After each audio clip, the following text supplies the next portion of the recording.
This is NEC News Today. I'm Jeremiah McKinnon with necnewstoday.com. Here now are the top cannabis news stories from around New England for the third week of July 2022. Our first story this week comes from Rhode Island, where the state regulations now require schools to develop guidelines around the administration of medical marijuana on campus. The regulations, which recently took effect, require students to have an active medical marijuana card as well as permission from their doctor in order to qualify. Data from the Rhode Island Department of Health indicates that there are 22 individuals under the age of 18 with an active medical marijuana registration. State guidelines require any medical marijuana administered on campus to be obtained from a Rhode Island licensed compassion center. Students are prohibited from consuming medical cannabis via smoking or any other form of inhalation. Schools cannot discipline or otherwise discriminate against students who require medical marijuana and may not deny the student's eligibility to attend school solely based on the student's need for the administration of medical marijuana. For more information on this developing story, please visit our website. The Cannabist dispensary in Boston is asking the city to extend their hours, eliminate minimum purchase price limitations, and a prohibition on pre-rolls. Cannabist, also known as Patriot Care Corp., located at 21 Milk Street in downtown Boston, first opened their medical marijuana dispensary in 2016. Originally, the company promised not to pursue a recreational cannabis license at their Milk Street location, but had a change of heart shortly after legalization passed.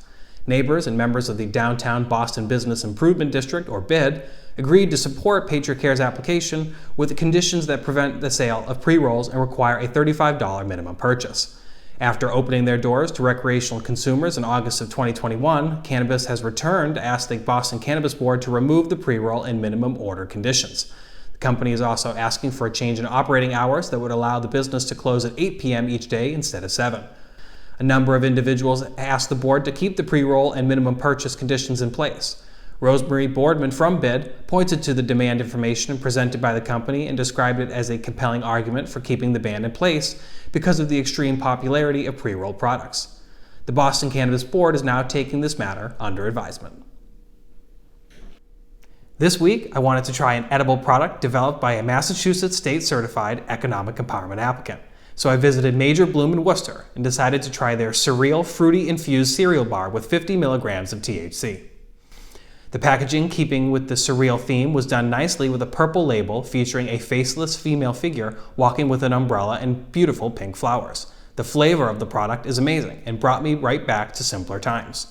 It's a sweet treat and the taste of the cannabis was minimal. For the full review, including photos, please visit necnewstoday.com.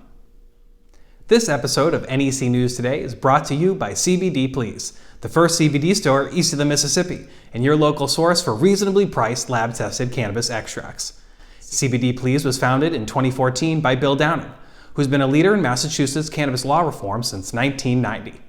CBD Please offers everything from premium quality organic hemp buds to extracts, tinctures, and many other cannabinoids. Visit cbdplease.com for more information.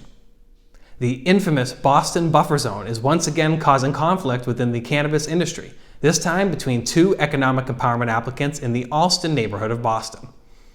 Mass Greenwoods LLC recently filed a lawsuit against the City of Boston Board of Appeals for granting a variance to a competitor to locate a dispensary approximately 250 feet away. CEO of Mass Greenwoods, Eric Lawrence, is a certified economic empowerment applicant with approvals to open a dispensary at 116 Harvard Ave in Allston. Mass Greenwoods and abutters filed a complaint in Suffolk Superior Court, claiming that the Board of Appeals improperly granted a variance to OPCO Allston LLC without ensuring that the standards and requirements for a variance were met. The plaintiffs point to the Boston zoning code that does not allow a cannabis establishment to locate within a half mile or 2,640 feet from another existing cannabis establishment. OPCO is 51% owned by Leah Sumura, a lifelong Mattapan resident and a certified economic empowerment applicant. OPCO plans to do business as a Dr. Green Thumb dispensary at 144 Harvard Ave. In presentation materials, OPCO pointed to the densely populated neighborhood as being able to support competition among cannabis businesses. Mass Greenwoods and the other plaintiffs are asking the court to rescind the variance granted by the Board of Appeal. We will continue to cover the story as it develops.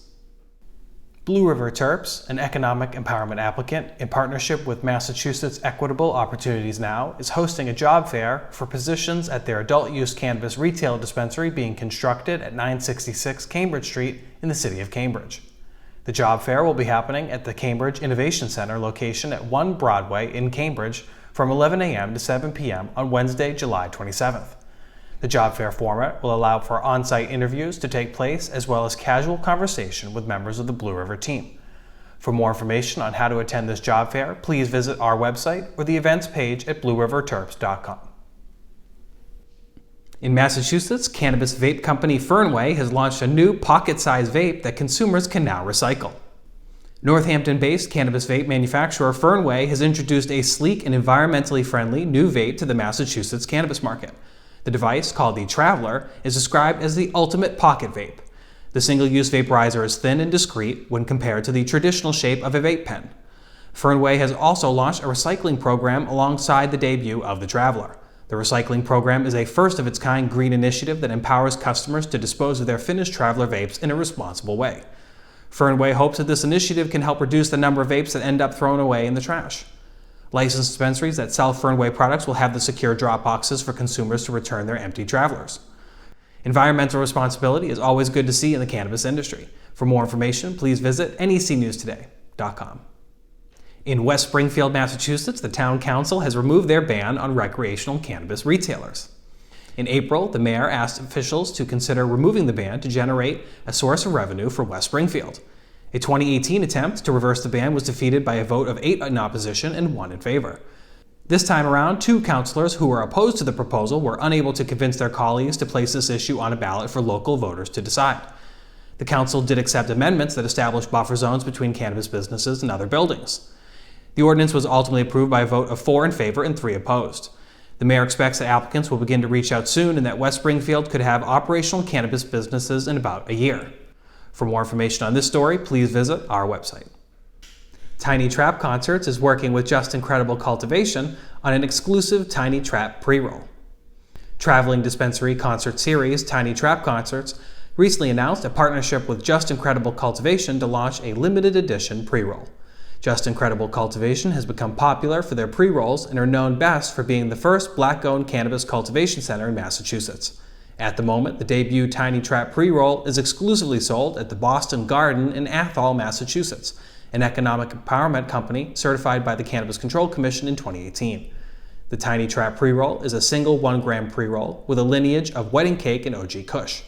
The pre-roll costs $20 before tax, contains 27% of THC, and a portion of proceeds from each sale will be dedicated to helping fight nonviolent cannabis charges. Since launching in 2022, Tiny Trap Concerts has held 3 pop-up shows featuring local musicians and artists at Massachusetts dispensaries including Seed, Apotheca, and Western Front.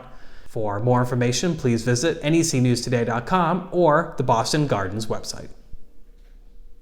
Last but not least this week, Ayr Massachusetts has opened 2 new dispensaries in the greater Boston area.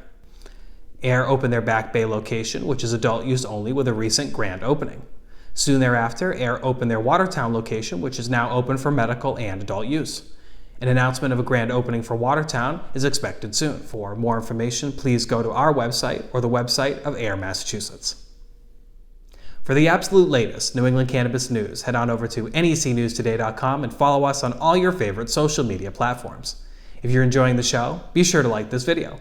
Subscribe to NEC News Today for more great content and hit the bell icon so you never miss an episode of the show. For New England Cannabis News Today, this is Jeremiah McKinnon reminding you to always use cannabis responsibly and to enjoy your cannabis-filled adventures throughout New England.